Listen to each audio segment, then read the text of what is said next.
So have you ever wondered, how did you become you? How did you get to this place right now in your life? Because everyone I know has a story or lots of stories that if you sat down with them and had them tell you those stories, who they are, what you see of their lives, what you experience of them would make total and complete sense. So one of my good friends from college is a therapist, and he now runs a series of therapy clinics all across Central Texas. And one of the maxims he keeps reminding everyone of all of the time is that everyone's behavior makes sense in context.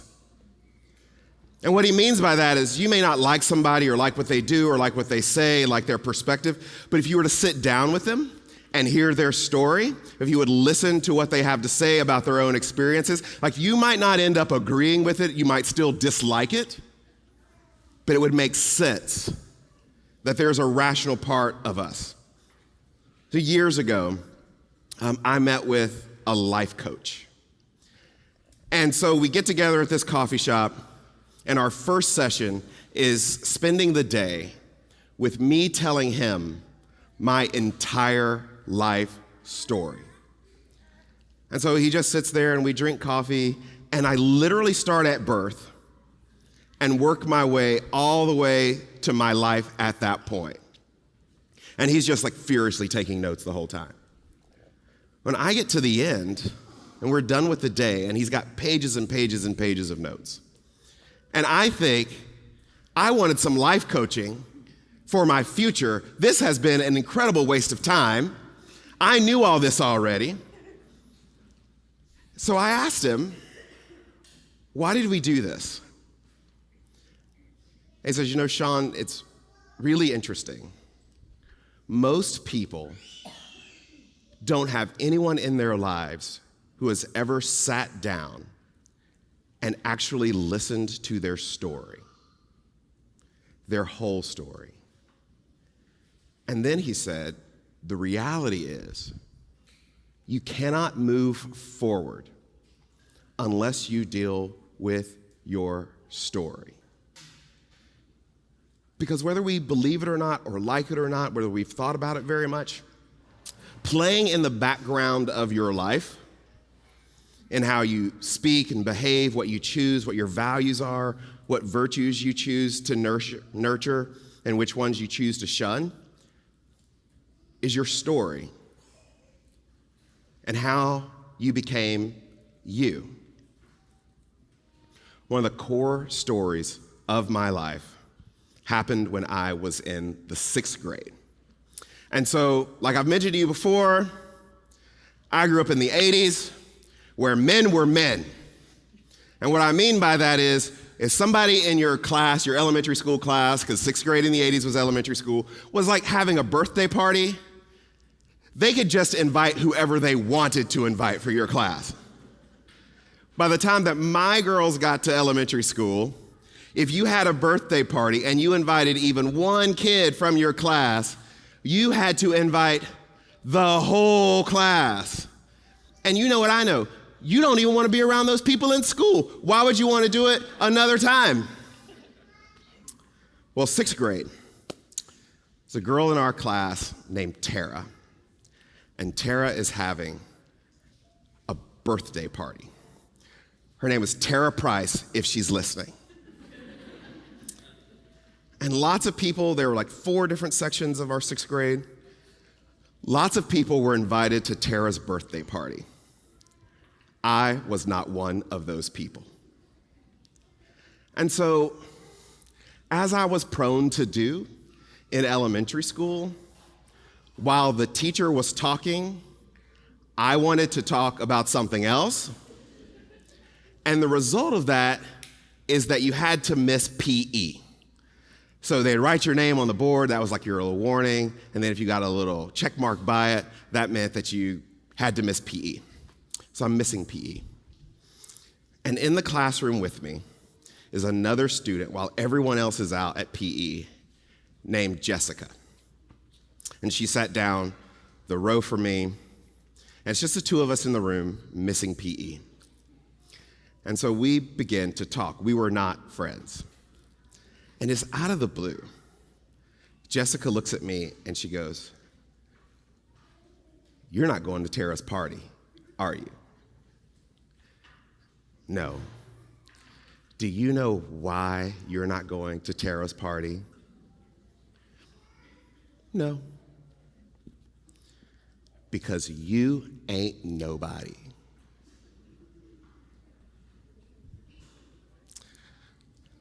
It's a core story of my life. And it wasn't until I was well into my 30s, working with a life coach and other people, that I began to unpack all of that, because it was an identity-forming story. And who you are and how you came to be you has similar stories. And I tell you that because we're going to spend the next several weeks at Ecclesia walking through the identity-forming story of God's people. We're going to spend some time just working through the book of Genesis. And so for several weeks, we're going to look at the first part of those stories. Some of you who have been around a long time remember that several years ago, we looked at the life of Joseph, so we won't cover the back end of the book of Genesis, so we'll cover the first part. And the first part of Genesis, particularly chapters 1 through 12, can be really tricky because scholars and atheists and scientists and certain kinds of Christian leaders have actually wanted to do stuff with Genesis that Genesis was not meant to do, and ask questions that Genesis was not designed to answer. And so sure, there are big questions in life about dinosaurs and science and the Big Bang, and Genesis is not trying to answer those questions. Genesis is like sitting on an airplane. And you get to that moment when you're in your seat and the pilot comes on and she says, "We're headed to Chicago. If you're not headed to Chicago, you're on the wrong plane." And then you think to yourself, how in the world did you get on this plane if you're not headed to Chicago? But imagine 2.5 hours later, you land in Chicago, and one of the other passengers is mad because they wanted to go to Seattle. Well, your first thought is, well, you're an idiot. They told you that we were going to Chicago. But that pilot is not to blame for the fact that this passenger wanted to be in Seattle. They told you, this plane is going to Chicago. You should have been paying attention. Genesis is not trying to tell us everything that we want to ask Genesis to tell us, but it does deal with some major questions about who you are, how you got here, and how you became you. There are questions about who is God and what is God like? What are humans? What are humans like? Why are we here? And it's not that those other questions aren't important questions. It's just not what Genesis is trying to do. Like one of my favorite homileticians, Fred Craddock, says this. He says, it is possible to know all about the rocks in the stream bed without ever hearing the rushing of the water. And what he means is Genesis is not about the rocks in the stream bed. It's about the rushing water. So as we move into Genesis, you would expect that we would start at Genesis 1, that we would begin in the beginning. But we're not going to do that. We're going to start much later on in the story with a man named Jacob. And Jacob is one of the patriarchs of Israel. As a matter of fact, he is the reason that Israel is called Israel. And some of you, if you grew up in church, you've been around the Bible a lot, you've done a lot of reading, like you'll remember his story. Jacob is one of the sons of Isaac. Isaac was the promised child to Abraham and Sarah. When God comes to Abraham and says that you're going to be a great nation, you're going to have as many descendants as the seas on the seashore, Isaac is the child of the promise when God made the promise and promised the promised land. But Jacob was not the only son of Isaac. Jacob was a twin, and he was the younger brother, which sounds weird. Because if you have a twin, how do you have a younger brother? Well, easy. His brother Esau just made it down the birth canal a little bit faster and was the firstborn. Now, in our world, that doesn't mean a whole lot. And it kind of means that there'll be some teasing and some ribbing along the way. But in the ancient world, it meant a great deal. You remember that we've talked about this word before, primogeniture? And in that world, and in some parts of our world now, primogeniture matters. And what that means is the firstborn, particularly in the ancient world, the firstborn son receives the blessing of the father. When the father dies, he becomes the head of the household, head of the family. And he also gets about 75% of the inheritance. So being the firstborn is a big deal, but being the secondborn is also a big deal because Jacob wants to be the firstborn. And the scriptures even tell us that in the womb that Jacob was grappling. He's fighting to be the firstborn. And that does not stop for his entire life. And as the story moves on, we find out something else. That Isaac, the father, really loves his firstborn, Esau. But Rebekah, their mother, really loves Jacob. And so Rebekah and Jacob come up with this plan to steal the blessing that is intended for Esau, and have Isaac give that blessing to Jacob. And so we get to this point in the story where Isaac's very old and he's blind. His senses are pretty dulled, and one thing leads to another.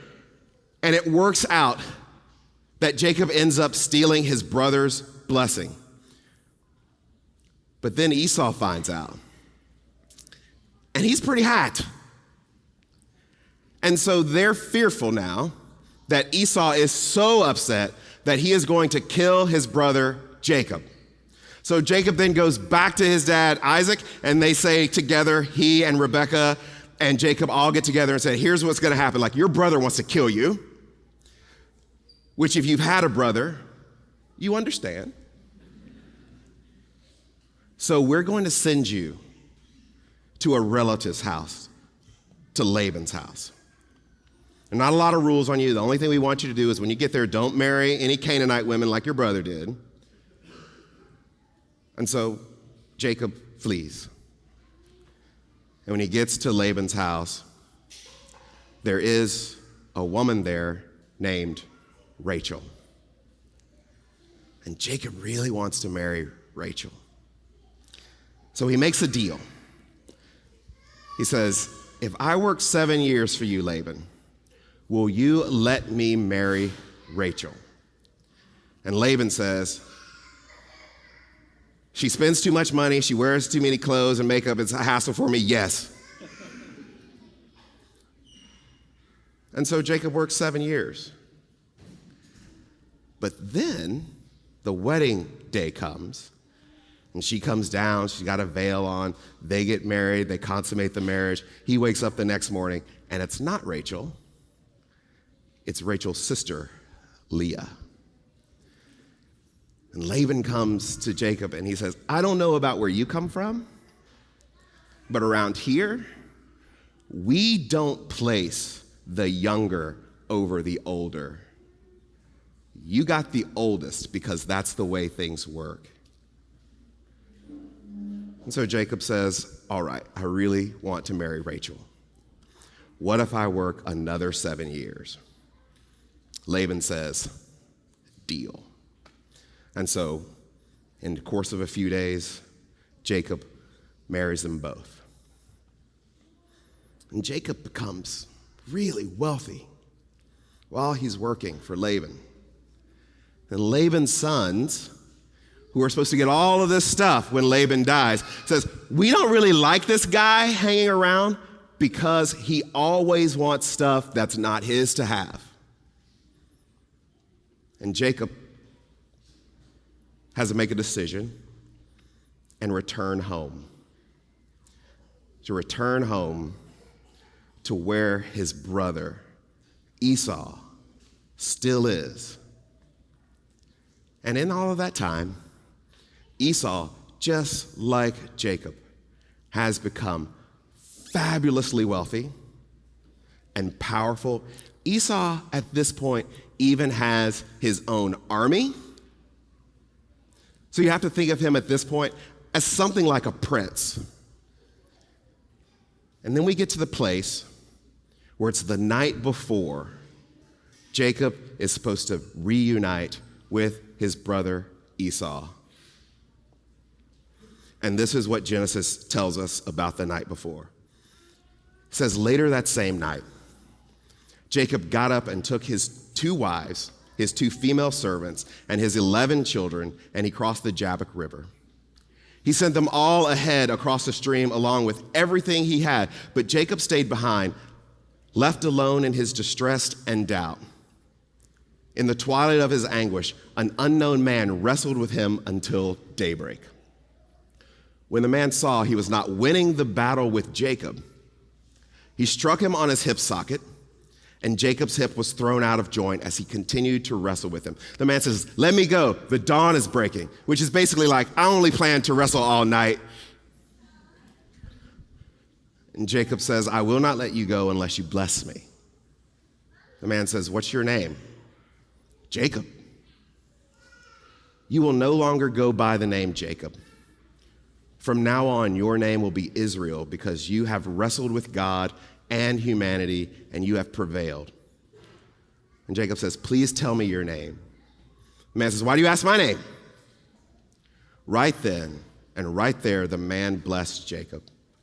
So Jacob called the place Peniel because as he said, I have come face to face with God, and yet my life was spared. The sun began to rise as Jacob passed by Peniel, limping because of his dislocated hip. And to this day, the Israelites do not eat the tendon attached near the hip socket of any animal, since that is where God struck Jacob when he dislocated his hip.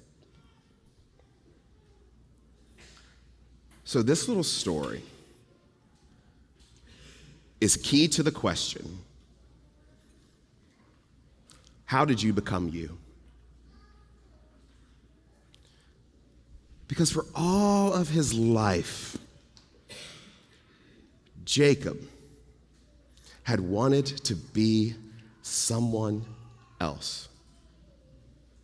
This one central identity, Esau's younger brother, wanting the blessing, his entire life has been shaped not by who Jacob is,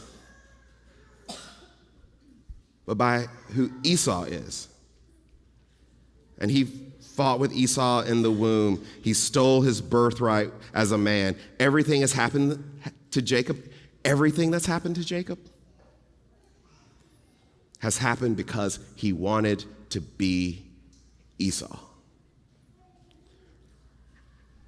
And if you and I aren't careful,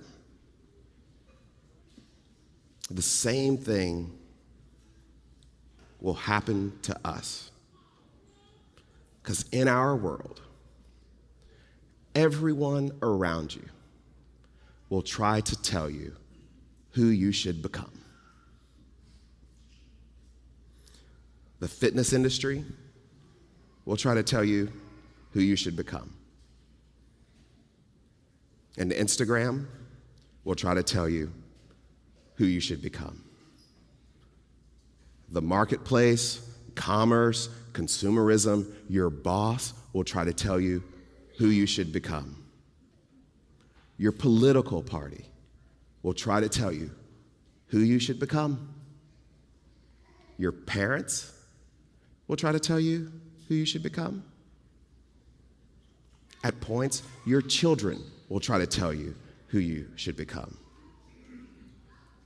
And Jacob has spent his entire life wanting to be someone else to get this blessing that was not his. Until he has this encounter with someone that he thinks is God. And he finally decides that when face to face with God, I will demand a blessing that is for me. And the crazy thing is that he gets it. And then look what happens next, the next morning. Jacob looked up and saw Esau coming, and 400 men were with him. Jacob quickly divided his children among Leah and Rachel and their 2 servants. He put the female servants with their children in front, then Leah with her children, and Rachel and Joseph last of all. He himself went on ahead of them and bowed to the ground 7 times as he approached his brother. But Esau ran to meet him. He embraced Jacob, kissed his neck, and they both cried. Esau looked up and saw the women and children. Esau says, "Who are these people with you?" Jacob tells him, "These are the children God has graciously given your servant." Then the female servants came closer, along with their children, and they bowed down. Leah did likewise. She and her children approached and bowed down. Finally, Joseph and Rachel came forward, and they bowed down as well. Esau says, "What was your intent in sending all of your men and herds ahead of you?" Jacob says, "I hope to find favor with you, my master." Esau tells him, "I have enough, my brother. Keep what you have for yourself." Jacob tells him, "No, please, if I have found favor with you after all these years, please accept these gifts I offer. Seeing your face again is like seeing the face of God. So graciously and warmly have you welcomed me. Please accept the blessing I bring. God has graciously provided for me and my family. I have everything I could want." Jacob kept insisting that Esau accept the gift. Finally, he did. And Esau tells him, "Now let's be on our way, and I will walk ahead of you." So here's what's happening in this odd little reunification. After striving his whole life to be Esau, to be like Esau, after wrestling with God, Jacob comes to him, to his brother, and bows down 7 times.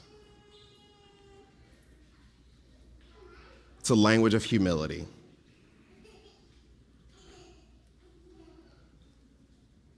Would you do that?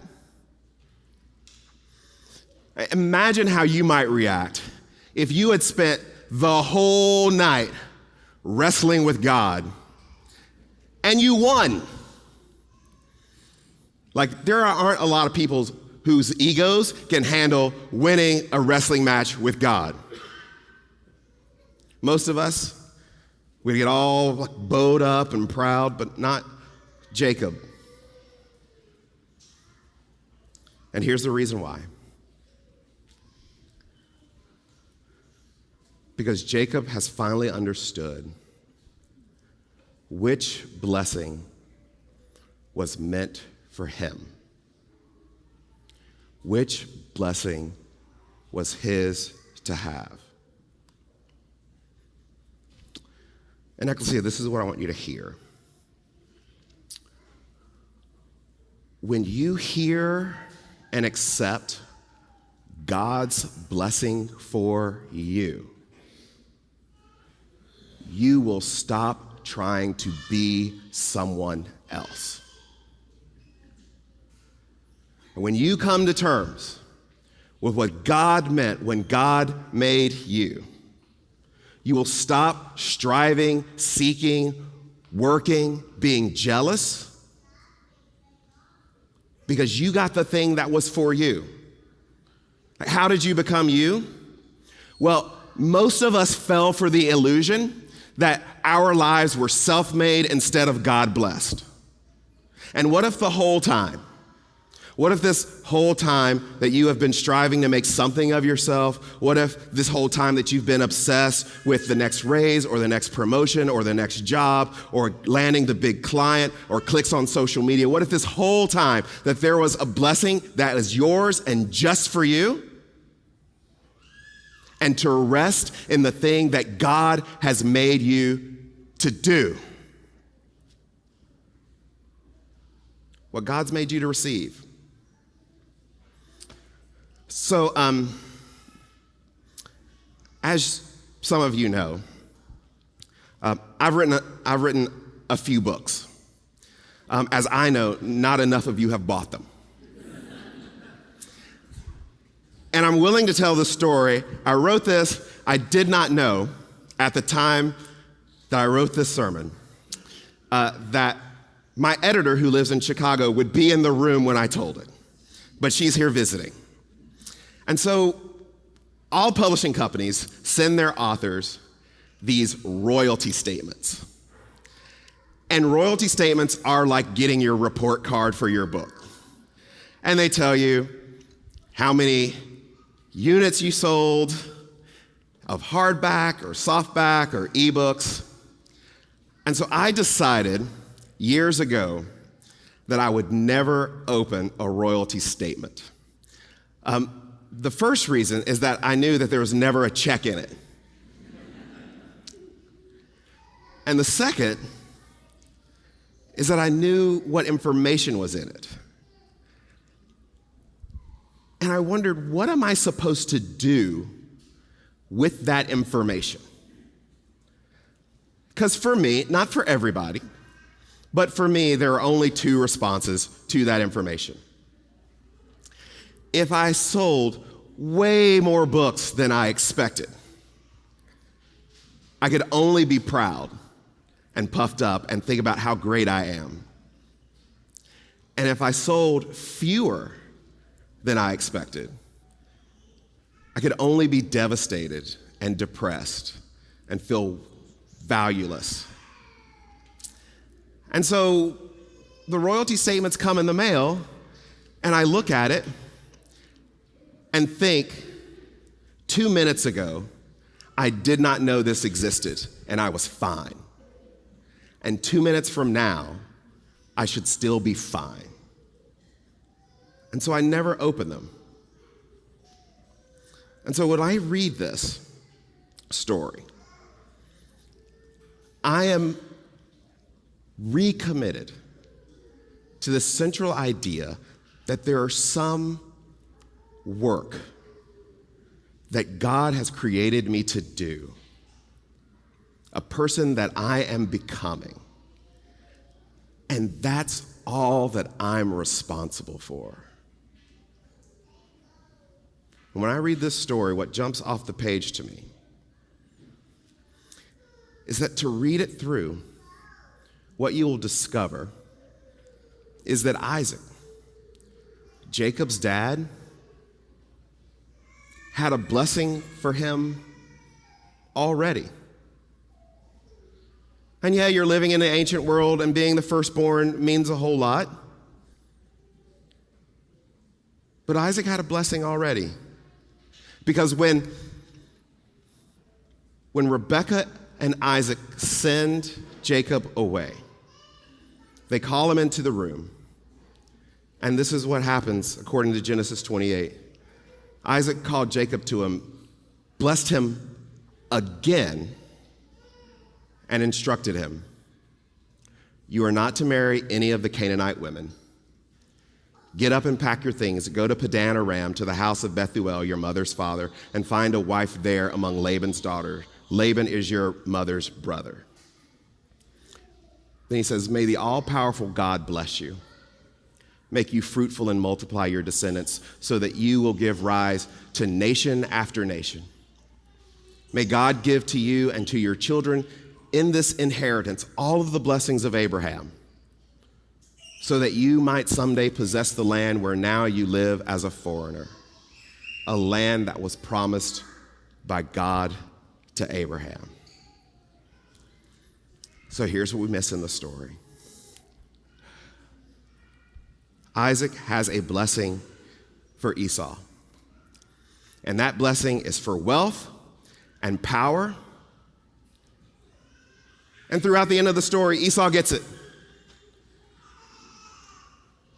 But in his back pocket, he's also always had a blessing for Jacob. And it's for descendants and for the land.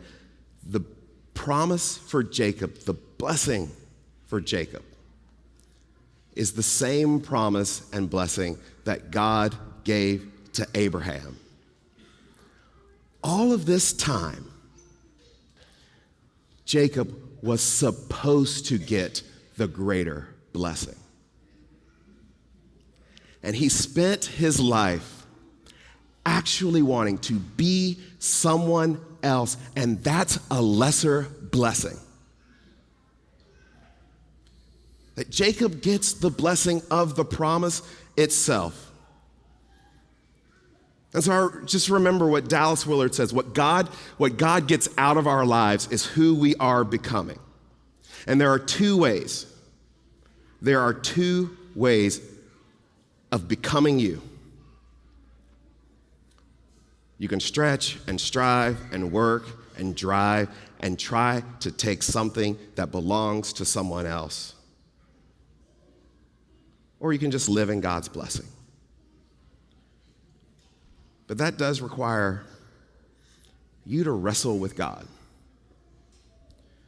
To go to God and say, who is it that you created me to be? And God, I am not going to let you go until you tell me.